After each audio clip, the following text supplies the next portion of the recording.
Hello बच्चों, तो कैसे हैं आप लोग। आज बेटा इस वीडियो में हम लोग क्लास 11 का जो चैप्टर पढ़ रहे हैं मोशन इन अ प्लेन।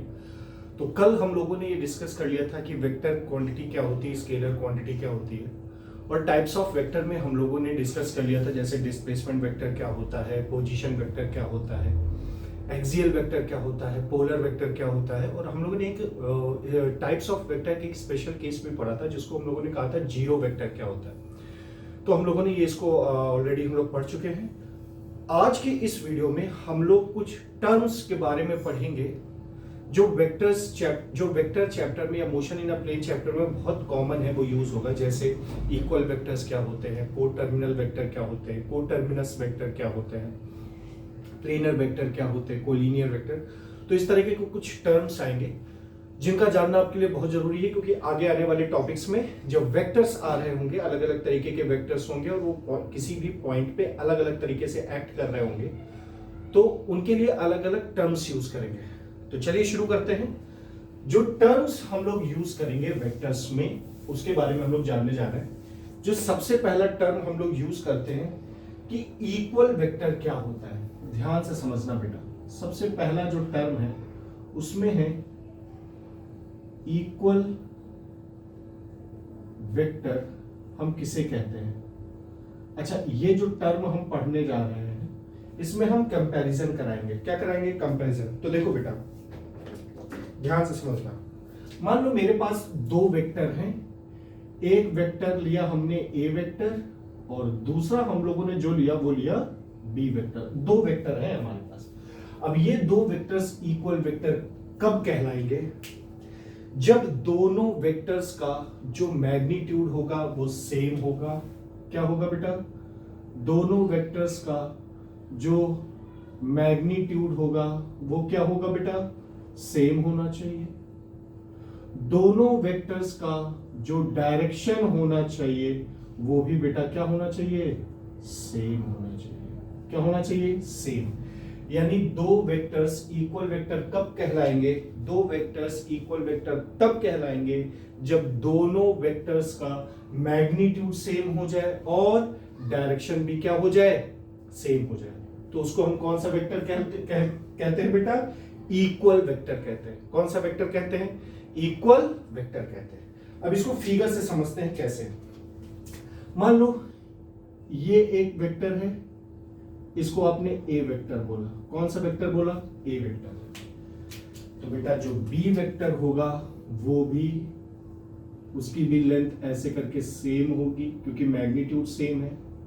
और देखो दोनों सेम डायरेक्शन, अगर ये ए इस डायरेक्शन में तो बी भी इसी डायरेक्शन में, तो ए वेक्टर और बी वेक्टर कैसे वेक्टर कहलाएंगे?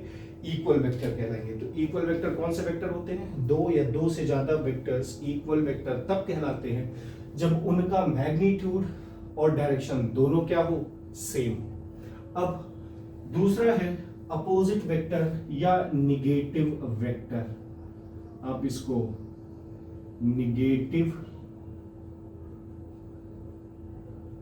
वेक्टर भी बोल सकते हो या फिर आप इसको अपोजिट वेक्टर भी कह सकते हो। फिर से दो वेक्टर्स हैं हमारे पास बेटा।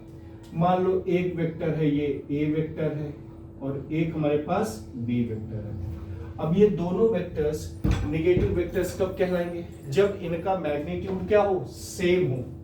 मैग्नीट्यूड क्या हो बेटा?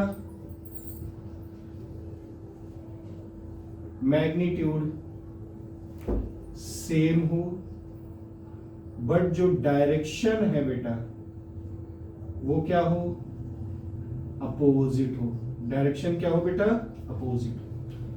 देखो ये आपका अगर ए वेक्टर कहलाया, ये कौन सा वेक्टर कहलाया?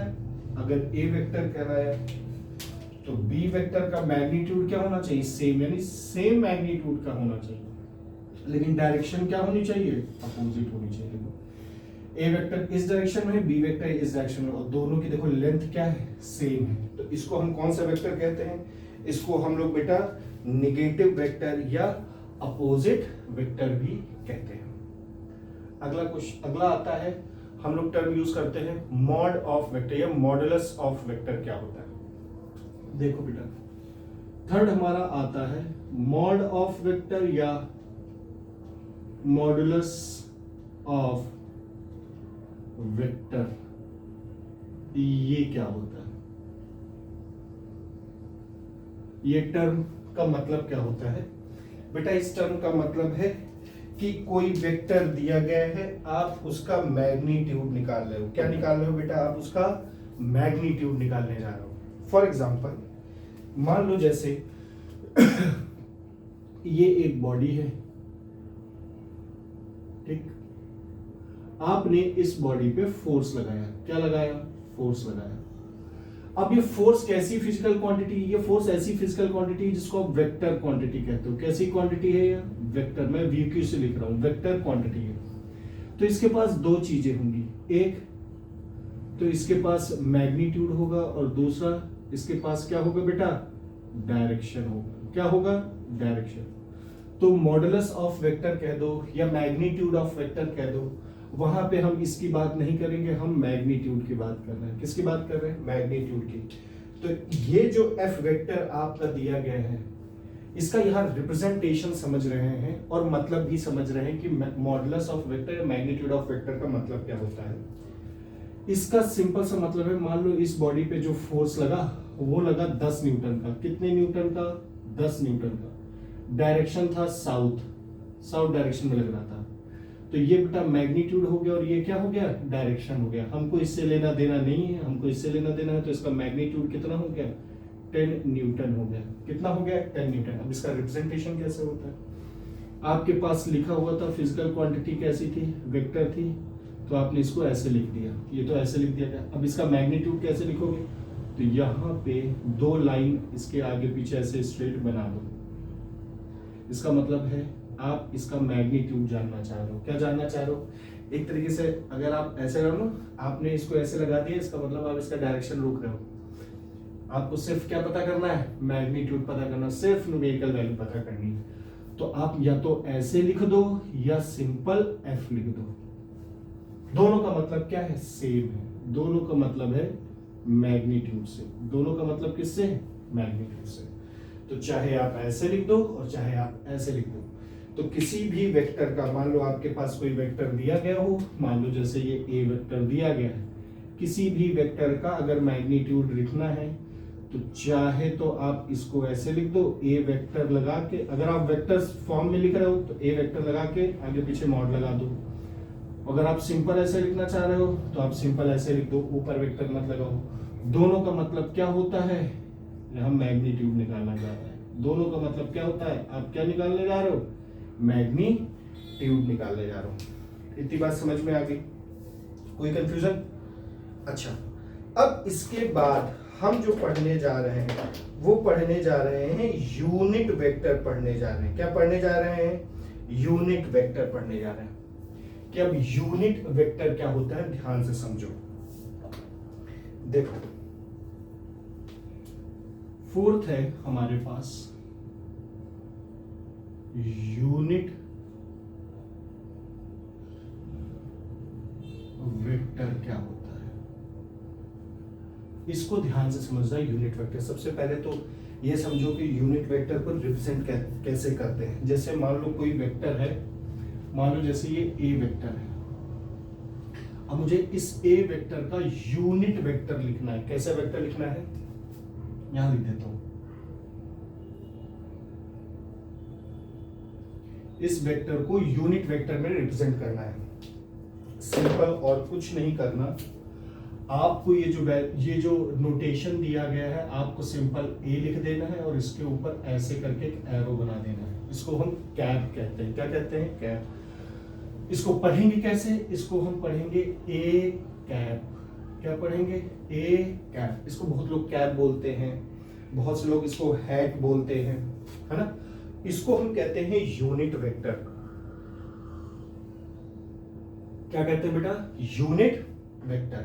अब देखो, इसका मतलब है, यूनिट वेक्टर का मतलब है कि किसी भी वेक्टर का जो मैग्नीट्यूड हो, क्या हो? मैग्नीट्यूड। बहुत ध्यान समझना, ये जो यूनिट वेक्टर है इसका जो मैग्नीट्यूड होता है बेटा, क्या होता है? इसका जो मैग्नीट्यूड होता है वो यूनिट होता है। यूनिटी बोल देते हैं, यूनिट बोल देते हैं 1। इसका मैग्नीट्यूड कितना होता है 1। अच्छा, अगर इसके डायरेक्शन के बारे में बात करें, किसके बारे में बात करें, डायरेक्शन के बारे में बात करें, तो जिस पॉइंट पर ये इसका एप्लीकेशन जिधर हो रहा होगा डायरेक्शन उधर ही होगा। अभी समझाते हैं कैसे। इसका एप्लीकेशन जिधर हो रहा होगा उधर ही इसका डायरेक्शन होगा। जैसे कि अगर मैं इसकी बात करूं, मान लो ये एक बॉडी है, इस बॉडी पे फोर्स लगा ये, और इस बॉडी पे जो फोर्स लगा वो 1 यूनिट का है। कितने यूनिट का है 1 यूनिट का है। तो इसका मैग्नीट्यूड कितना हो गया 1 हो गया ना।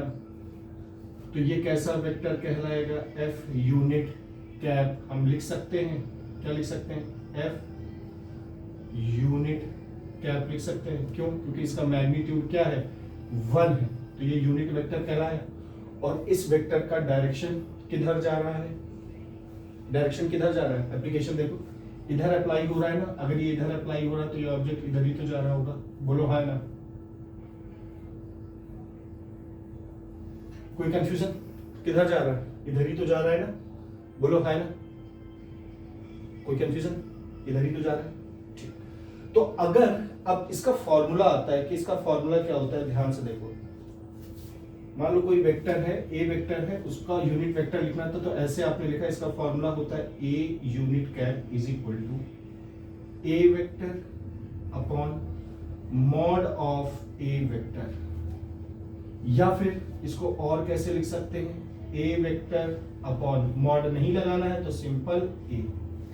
तो किसी भी यूनिट वेक्टर का, मान लो जैसे बी वेक्टर दे रखा हो, तो बी वेक्टर दिया गया, तो बी वेक्टर कैसे लिखोगे, सॉरी बी वेक्टर था, उसका यूनिट कैप लिखना है, तो B unit cap is equal to B vector upon magnitude of B vector और बी वेक्टर अपॉन बी।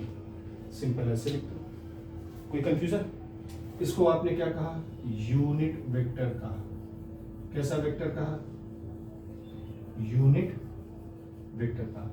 तो आपने कौन कौन से वेक्टर पढ़ लिए, आपने इक्वल वेक्टर पढ़ लिया, आपने नेगेटिव वेक्टर पढ़ लिया, आपने मॉड ऑफ वेक्टर पढ़ लिया, मॉडुलस वेक्टर जिसको कहते हैं, आपने वो पढ़ लिया, फिर आपने यूनिट वेक्टर पढ़ लिया। अब बेटा आप जो पढ़ने वाले हो वो पढ़ने वाले हो फिक्स्ड वेक्टर पढ़ने वाले हो। कौन सा वेक्टर पढ़ने वाले हो, फिक्स्ड वेक्टर। अब देखो नाम से ही समझ में आ रहा है कि फिक्स्ड वेक्टर किसको कहते हैं।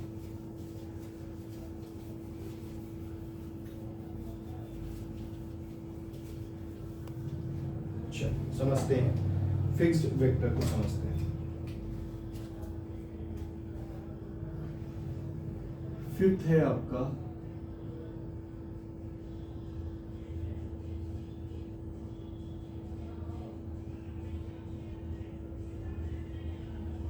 फिक्स्ड वेक्टर क्या है। देखो फिक्स्ड वेक्टर का मतलब है दो या दो से ज्यादा वेक्टर फिक्स्ड तब कहलाएंगे जब उनके इनिशियल पॉइंट फिक्स्ड हो। कौन से पॉइंट फिक्स्ड हो, इनिशियल पॉइंट फिक्स्ड हो। जैसे मान लो ये एक ऑब्जेक्ट है, ठीक है, इस ऑब्जेक्ट पे दो लोग फोर्स लगा रहे हैं। कितने लोग फोर्स लगा रहे हैं, दो लोग फोर्स लगा रहे हैं। एक आदमी ने फोर्स लगाया इधर, इसको आपने बोला F1 वेक्टर। क्या बोला, F1 वेक्टर। इधर से ऐसे पकड़ा और इसको इधर घसीटने की कोशिश की, इसको आपने बोला F1 वेक्टर। ठीक, एक आदमी ने इसी जगह से रस्सी बांध के इसको इधर खींचने की कोशिश की, इसको आपने बोला F2 वेक्टर बोल दिया। बोलो हाँ। अच्छा, वेक्टर को मैंने जब इससे पहले वाली क्लास में जब मैं वेक्टर पढ़ा रहा था तो मैंने कहा था कि वेक्टर ऐसे रिप्रेजेंट होता है, इसको टेल कहते हैं। ये क्या कहलाता है बेटा, टेल कहलाता है। और ये क्या कहलाता है, हेड कहलाता है।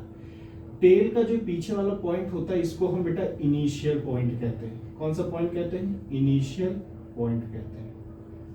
और जो ये हेड का आगे वाला पॉइंट होता है इसको हम फाइनल पॉइंट कहते हैं। कौन सा पॉइंट कहते हैं, फाइनल पॉइंट। जब किन्हीं दो या दो से ज्यादा वेक्टर्स का इनिशियल पॉइंट फिक्स्ड हो, एक जगह पे हो, उसको हम कैसा वेक्टर कहते हैं? Fixed vector. कैसा वेक्टर कहेंगे? Fixed vector. अब जैसे मान लो फॉर एग्जांपल एक ये बना हुआ है, मान लो ये ऑब्जेक्ट है, इस ऑब्जेक्ट पे एक फोर्स F1 इधर जा रहा है और यहां पे कहीं बांध के इसको F2 वेक्टर इधर कर रहे हैं, तो बेटा ये फिक्स्ड वेक्टर नहीं कहलाएगा, क्योंकि क्या इसके इनिशियल पॉइंट एक जगह पे फिक्स्ड है? एक जगह फिक्स्ड है? नहीं है ना, तो ये फिक्स्ड नहीं कहलाएगा। ऊपर वाला फिक्स्ड क्यों कहलाएगा? क्योंकि वो एक जगह पे क्या है? फिक्स्ड है। तो फिक्स्ड वेक्टर अब इस जगह पे अगर मैं कहूं तो मैं ये कह सकता हूं कि F1 vector and F2 vector, इनको हम क्या कहेंगे बेटा? फिक्स्ड वेक्टर कहेंगे। कौन सा वेक्टर कहेंगे? Fixed vector. फिक्स्ड वेक्टर का एक और नाम है, इसको हम बेटा लोकलाइज्ड वेक्टर भी कहते हैं। लोकलाइज्ड वेक्टर भी कहते हैं। फिक्स्ड वेक्टर को कैसा वेक्टर कहते हैं बेटा? फिक्स्ड वेक्टर को हम लोग लोकलाइज्ड भी वेक्टर कहते हैं। इतनी बात समझ में आ गई? कोई कंफ्यूजन? अब इसके बाद जो हम अगला पढ़ने वाले हैं वो है फ्री वेक्टर। कौन सा वेक्टर है बेटा? Free vector. देखो, फ्री वेक्टर एक ऐसा वेक्टर होता है जिसका इनिशियल पॉइंट फिक्स्ड ना हो। चलो देखो कैसे। सिक्स्थ है फ्री वेक्टर। ध्यान से समझो बेटा, फ्री वेक्टर्स किसको हम कहते हैं। अब जैसे मान लो एक ऑब्जेक्ट है, जैसे वो ऑब्जेक्ट यहां पे है, ठीक, वो यहां से दौड़ना शुरू किया ए पॉइंट पे। जब वो ए पॉइंट पे दौड़ा, इस डायरेक्शन में दौड़ रहा है, तो इसकी जो वेलोसिटी है, इसकी जो वेलोसिटी है वो 8 मीटर पर सेकेंड है। कितनी है? 8 मीटर पर सेकेंड। ये इसकी वेलोसिटी है, ठीक। फिर जब वो यहां पहुंचा, बी पॉइंट पे पहुंचा, अब वो कहां पहुंचा बेटा? अब वो बी पॉइंट पे पहुंचा। जब वो यहां पहुंचा तो यहां इसकी जो वेलोसिटी हो गई वो 10 मीटर पर सेकेंड हो गई। कितनी हो गई? 10 मीटर पर सेकेंड हो गई। अच्छा, यहां पे जो वेलोसिटी थी वो v1 वेक्टर थी, यहां जो वेलोसिटी थी वो v2 वेक्टर थी। इतनी बात समझ में? अब क्या इन दोनों वेलोसिटीज को अगर मैं नीचे ऐसे करके ड्रॉ करूं तो ये हो गया बेटा v1 वेक्टर और ये हो गया बेटा v2 वेक्टर। क्या इन दोनों का इनिशियल पॉइंट एक जगह पे है? नहीं। जिन वेक्टर्स का इनिशियल पॉइंट फ्री होता है उनको बेटा हम फ्री वेक्टर कहते हैं। क्या कहते हैं? Free vector. जिन वेक्टर्स का इनिशियल पॉइंट फिक्स्ड होता है उनको बेटा हम कौन सा वेक्टर कहते हैं? उनका इनिशियल पॉइंट जिनका फिक्स हो उनको हम बेटा फिक्स्ड वेक्टर कहते हैं। कौन सा वेक्टर कहते हैं बेटा? फिक्स्ड वेक्टर कहते हैं। इतनी बात समझ में आ गई? कोई कंफ्यूजन? चल, इसके बाद हम समझेंगे बेटा कोलीनियर वेक्टर क्या होते हैं। कौन से वेक्टर है बेटा? Collinear vector. ये टर्म बेटा बहुत ज्यादा इंपॉर्टेंट है। ये टर्म्स क्या है? बहुत ज्यादा इंपॉर्टेंट है। चलो, इसके बाद हम समझेंगे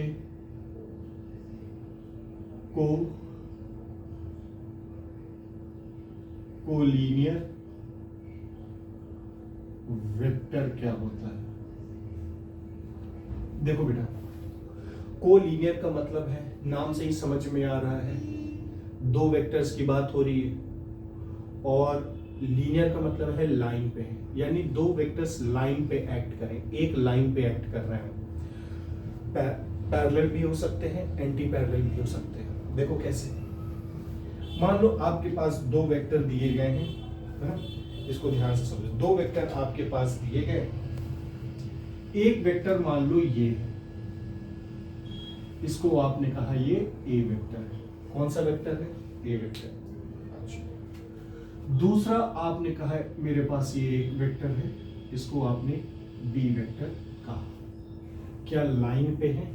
बोलो है ना, लाइन पे। अच्छा, ये पहला एग्जांपल हो गया। इसी पहले एग्जांपल को मैं ऐसे भी लिख सकता हूं, ये मेरा ए वेक्टर हो गया और ये मेरा बी वेक्टर हो गया। क्या हो गया? बी वेक्टर हो गया। तो ये सेम लाइन में है, ये पैरेलल है। ये सेम लाइन पे है, ये क्या है? पैरेलल है। तो ये ए वेक्टर और बी वेक्टर कौन सा वेक्टर कहलाएंगे? कोलीनियर वेक्टर कहलाएंगे। कौन सा वेक्टर कहलाएंगे? Collinear vector. अच्छा, ये ऐसे भी किए जा सकते हैं। मान लो ये आपका ए वेक्टर हो गया, ये आपका बी वेक्टर हो गया। इसको नीचे कैसे बनाओगे?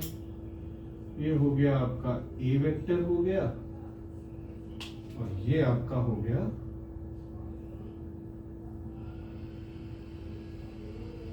बी वेक्टर हो गया। मेरी बात समझ में आ रही? कोई कंफ्यूजन? इसका, इस फर्स्ट का ये वाला पार्ट, ये पार्ट, सेकंड का ये पार्ट और ये पार्ट, ये चीजें। तो दो वेक्टर्स आपस में कोलिनियर तब कहलाते हैं जब या तो वो सेम लाइन पे लग रहे हो, क्या लग रहे हो? सेम लाइन में लग रहे हो, या अपोजिट लाइन में लग रहे हो। पैरेलल, एंटी पैरेलल भी बोल सकते हो। बात मेरी समझ में आ रही? चाहे सेम लाइन में लग रहे हो, चाहे पैरेलल हो, चाहे अपोजिट लाइन में हो या एंटी पैरेलल। अगर ये सेम उसमें होंगे, क्या होंगे? सेम उसमें होंगे, तो इनको हम लाइक वेक्टर्स कहेंगे। क्या कहेंगे? लाइक वेक्टर्स कहेंगे। अगर ये अपोजिट होंगे तो इनको हम बेटा अनलाइक वेक्टर्स बोलेंगे। इतनी बात समझ में आ रही है कि नहीं आ रही? बोलो हाँ ना। इनको क्या कहेंगे बेटा? लाइक कहेंगे, और इनको क्या कहेंगे? अनलाइक वेक्टर्स कहेंगे। इतनी बात समझ में आ रही है? कोई कंफ्यूजन? अच्छा, इसके बाद जो हम पढ़ने वाले हैं वो है कोप्लेनर वेक्टर। कौन सा वेक्टर बेटा? Coplanar vector. ये बड़ा इंटरेस्टिंग है, इसको बड़ा ध्यान से समझना। कोप्लेनर वेक्टर क्या होता है? कोप्लेनर वेक्टर को सबसे पहले समझने के लिए प्लेन समझ लो। कोप्लेनर वेक्टर, इसको समझने के लिए सबसे पहले समझ लो कि प्लेन क्या होता है। देखो, जैसे मैं बार बार कहता हूं कि आप अपने कमरे में इस तरीके से खड़े हो कि आपको अपने कमरे की 3 दीवारें दिखें। ये दीवार, ये दीवार और ये जमीन। ऐसे एक दीवार ये हो गई, ये और ये। अब बहुत ध्यान से समझना। वाई एक्सिस, एक्स एक्सिस और जेड एक्सिस। एक ये दीवार हो गई, एक ये दीवार हो गई, एक ये जमीन हो गई, ये छत। छत को हमको नहीं लेना, हमको सिर्फ एक दीवार, 2 दीवार, 3 दीवार लेनी है। ये तो जो दीवार, जैसे ये वाई एक्सिस है, ये एक्स एक्सिस है, तो जो दीवार वाई और एक्स एक्सिस के बीच में आएगा, प्लेन है ना, 2D फिगर है ना, उसको हम एक्स वाई प्लेन कहेंगे। कौन सा प्लेन कहेंगे? एक्स वाई प्लेन कहेंगे। इसको आपने एक्स एक्सिस माना था, इसको वाई एक्सिस माना था, इसको जेड मान लो। तो जो वाई और जेड के बीच में ऐसे करके दीवार आएगी, इसको कौन सा प्लेन कहोगे? वाई जेड प्लेन कहो। ये एक्स है, ये जेड है, तो जो एक्स और जेड एक्सिस के बीच में दीवार आएगी उसको हम कौन सा दीवार कहेंगे या कौन सा प्लेन कहेंगे? एक्स जेड या जेड एक्स प्लेन कहेंगे। चलो इसको बना के देखते हैं। कोऑर्डिनेट एक्सिस, बहुत ध्यान से बेटा समझना। मैंने यहां पे कोऑर्डिनेट एक्सिस बना दिया। ये हो गया आपका बेटा वाई एक्सिस, ये हो गया आपका एक्स एक्सिस, ये हो गया बेटा आपका जेड एक्सिस। अब क्योंकि ये प्लेन पे बन रहा है, 2D फिगर है, ऐसे, जबकि ये होगा ऐसे, ये ऐसे करके निकल रहा होगा, ये वाई, ये एक्स, ये जेड, ऐसे। अब देखो, तो जो वाई एक्स के बीच में होगा, जो वाई एक्स के बीच की दीवार होगी, उसको हम, ये कौन सा प्लेन कहलाएगा बेटा? एक्स वाई प्लेन कहलाएगा। कौन प्लेन कहलाएगा बेटा? एक्स वाई प्लेन हो गया। बोलो हाँ, कोई कंफ्यूजन? पक्का? अच्छा, अब इसके बाद हम कौन सा समझने जा रहे हैं? हम y z, सबसे पहले z x समझ लो। कौन सा प्लेन समझ लो? z x प्लेन समझ लो।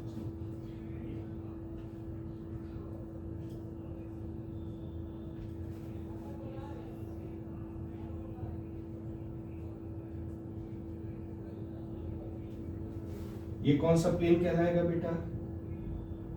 z x प्लेन कहलाएगा। इतनी बात समझ में आ गई? बोलो भाई, कोई कंफ्यूजन? चल, अब इसके बाद समझते हैं y z प्लेन समझते हैं। इसको ध्यान से समझना, y z प्लेन बेटा।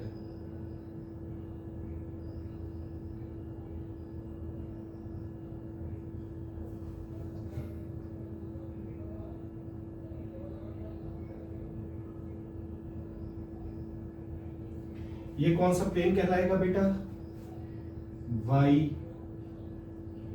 z प्लेन कहलाएगा। इतनी बात समझ में? अच्छा, अब को प्लेनर वेक्टर, तो ये प्लेन आपको समझ में आ गए।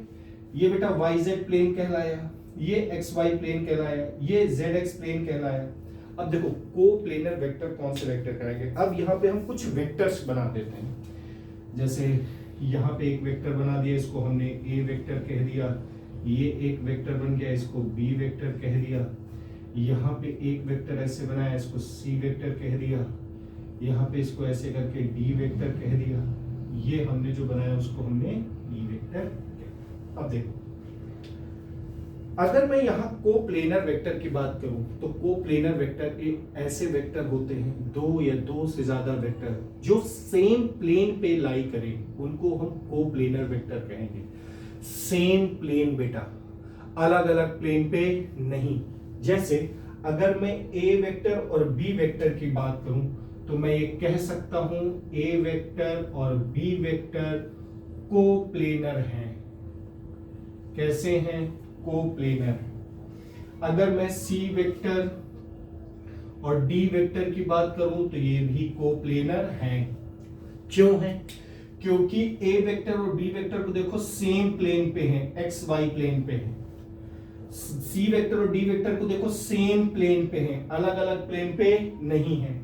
अगर आप यहां पे कह दो कि क्या a वेक्टर और e वेक्टर को प्लेनर हैं, तो a vector X Y plane में है और e vector Z X plane पे है, तो इनको कोप्लेनर नहीं कहेंगे। अगर हमने कहा क्या c वेक्टर और e वेक्टर हैं कोप्लेनर, नहीं है बेटा। अगर मैंने कहा क्या c वेक्टर और a वेक्टर है, c वेक्टर और a वेक्टर कोप्लेनर हैं, नहीं है बेटा। क्यों? क्योंकि ये अलग अलग प्लेन पे लाई कर रहे हैं, ये सेम प्लेन पर लाई नहीं कर रहे हैं, इसीलिए हम इनको कौन सा वेक्टर कह रहे हैं? कोप्लेनर वेक्टर कह रहे हैं। इतनी बात समझ में आ गई? कोई कंफ्यूजन? इसके बाद दो वेक्टर आते हैं, इंपॉर्टेंट है। एक होता है बेटा को इनिशियल वेक्टर और एक होता है को टर्मिनस वेक्टर होता है। बहुत ध्यान से समझना, को इनिशियल वेक्टर क्या होते हैं और को टर्मिनस वेक्टर क्या होते हैं। देखो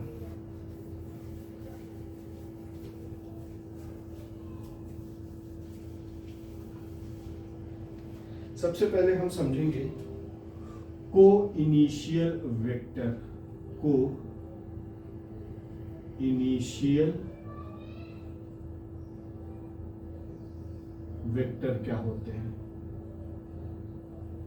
देखो दो या दो से ज्यादा वेक्टर्स को इनिशियल वेक्टर तब कहलाते हैं जब उनके इनिशियल पॉइंट सेम हो। क्या हो? सेम हो।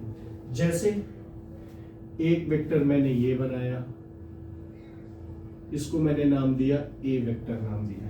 क्या नाम दिया? ए वेक्टर। एक वेक्टर मैंने ये बना दिया, इसको मैंने नाम दिया बी वेक्टर नाम दिया। और एक वेक्टर मैंने बनाया ये, इसको नाम दिया सी वेक्टर। तो यहाँ पे ए vector, B vector, C vector कौन सा वेक्टर कहलाएंगे? को इनिशियल वेक्टर कहलाएंगे। क्यों? क्योंकि इनका इनिशियल पॉइंट सेम है, same initial point, same initial point, इसलिए इनको को इनिशियल वेक्टर कहलाएंगे। अच्छा एक चीज और, बच्चों के मन में एक डाउट बहुत रहता है, ये क्या सर को इनिशियल वेक्टर में मैग्नीट्यूड सेम होगा? हो भी सकता है, नहीं भी हो सकता है, डजंट मैटर।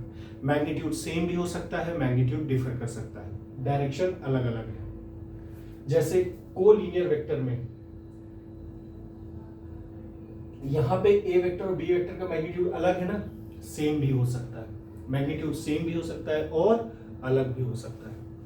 बात समझ में आ रही? तो ये को इनिशियल वेक्टर है। को इनिशियल वेक्टर का मतलब होता है एक दो या दो से ज्यादा वेक्टर्स जिनका इनिशियल पॉइंट सेम हो, उसको हम कौन सा वेक्टर कहते हैं बेटा?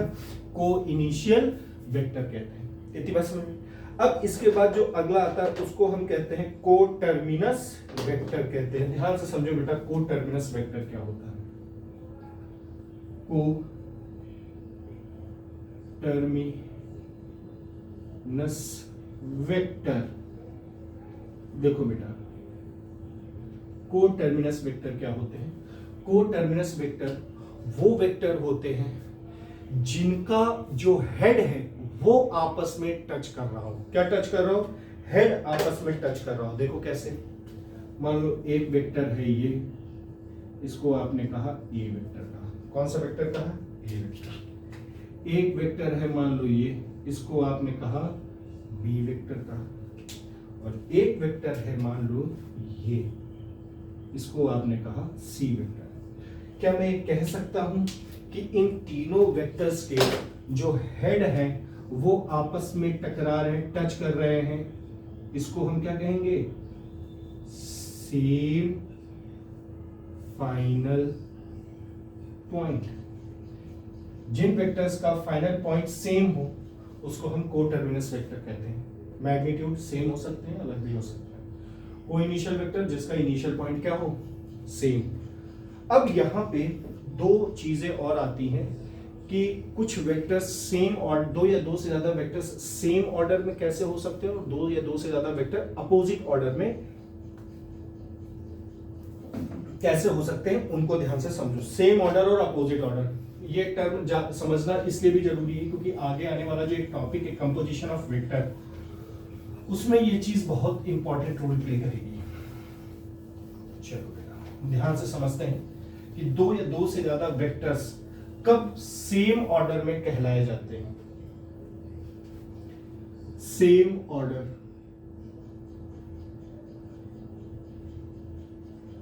सेम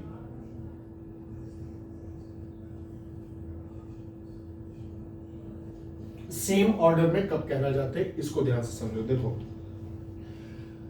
मान लो मेरे पास दो वेक्टर्स हैं, मैंने वेक्टर लिया ए वेक्टर और बी वेक्टर। ये है मेरे पास, एक मेरे पास ए वेक्टर है और एक मेरे पास बी वेक्टर। ठीक है, देखो दो वेक्टर्स या दो से ज्यादा वेक्टर्स सेम ऑर्डर में तब कहलाएंगे जब एक वेक्टर का हेड दूसरे वेक्टर की टेल से टकरा रहा हो, टच कर रहा हो। जैसे मान लो मेरे पास एक वेक्टर है, ये ए वेक्टर है।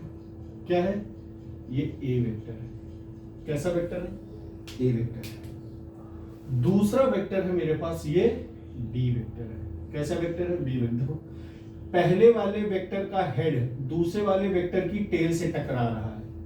अब ये ऐसे भी बनाया जा सकता है बेटा, इसको हम ए वेक्टर कह सकते हैं, इसको हम बी वेक्टर कह सकते हैं। देखो पहले वाले वेक्टर का हेड दूसरे वाले वेक्टर की टेल से टकरा रहा है, इसको बेटा हम ऐसे भी बना सकते हैं ए वेक्टर, इसको हम कर दें बी वेक्टर।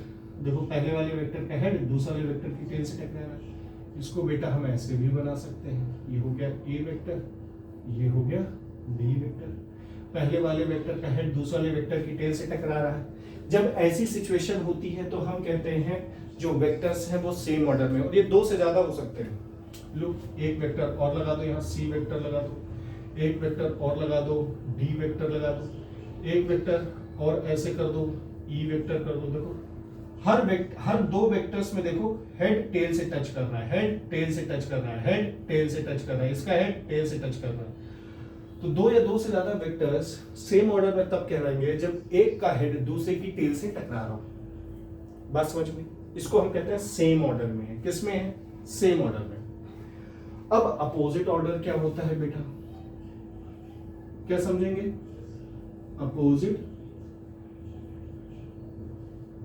अपोजिट ऑर्डर क्या होगा? देखो, दो या दो से ज्यादा वेक्टर्स, जैसे मान लो मेरे पास दिया गया है, एक वेक्टर दिया गया है ए वेक्टर और एक वेक्टर है मेरे पास बी वेक्टर।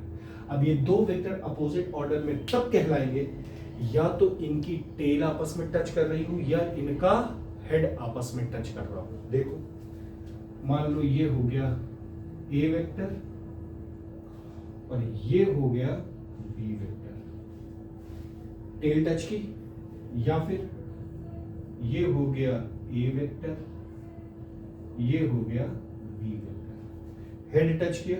बोलो हाँ, या तो टेल टच करें या हेड टच करें, तो वो वेक्टर्स किस में कहलाएंगे बेटा?